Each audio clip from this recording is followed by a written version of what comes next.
Yeah, so that song is about lovers being estranged from each other and hoping to be reunited. I'm just going to read an English translation of just a piece of the lyrics just to give you a little taste. Inform my beloved that I'm longing for his touch. Being apart has been too long and my longing has intensified. Describe my beloved's voice. My longing has intensified. His whispers touch my ear like the rustle of the wind. So, yeah, Yeah. it's a little taste.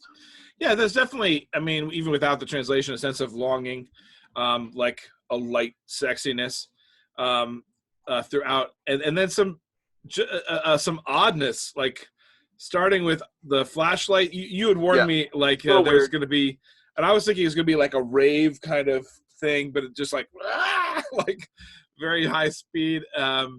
Also, I want to give this a video an award for most crab walking on stairs, Yep. which I think we should be recognizing. And Outside of like a possession movie. yeah, oh, absolutely. Yeah, this is for a music video In a music context, video. obviously. Yes. Yeah.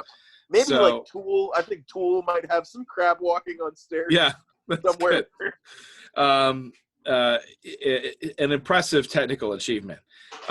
So yeah, but I felt a little burn, a little spice, although like I would call this a pretty a mild little cayenne, maybe.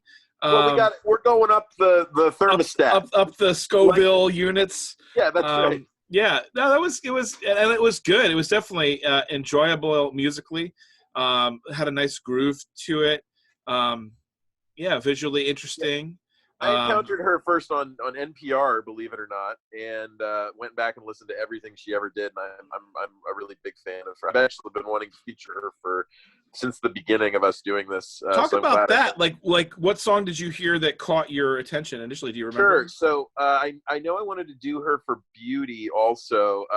She has this really great, really beautiful, kind of peacefully beautiful little song called Aranese, which is about, I think Aranese translates to corn.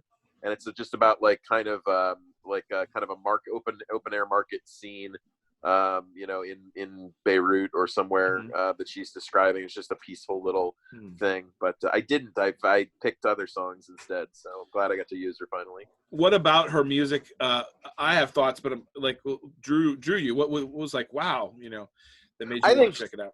I think especially because you don't hear a lot of music in Arabic that's not religious. Music, and so I wanted to listen to something different. Also, some of the stuff I was saying with Soap Kills has like it's two vocalists on the Soap Kills and the other one's male, and he does some really interesting rapping in Arabic, which anytime I can hear rapping in another language, I'm usually like, yep, this is cool, I like this. Yeah, that's great. So yeah, well, that's really interesting. Yeah, I think her vocal is really strong, and the music, it does have a sort of a Western pop with like just a touch of like spice, like flavor. If we're using outside of the Western context as for us exotic, not that it is in itself exotic, but just she does a little bit more. I think it's called uvulation with her singing than you would probably hear in most Western. Where you sort of like up and waver up and down around a note. So yeah, that's interesting. Well, what's next? Right. So next, we have we're going to go to another, maybe the country's not known for being very spicy, but this song is. So we're going to go to Portishead, who is an English band. Portishead is a kind of a urban suburb of one of the big towns. And I can't now I'm forgetting which one where Portishead is, but I did not know that. I own Dummy. Okay. But I did not know that. That's fascinating. I think this is on Dummy. I can't remember. This is Glory Box. Okay. It's I think one of their most listenable songs, since they really run the gamut in terms of how listenable or off-putting they can be. Right. So this one's pretty sexy though. Awesome. Yeah. All right. Well, let's cue that up.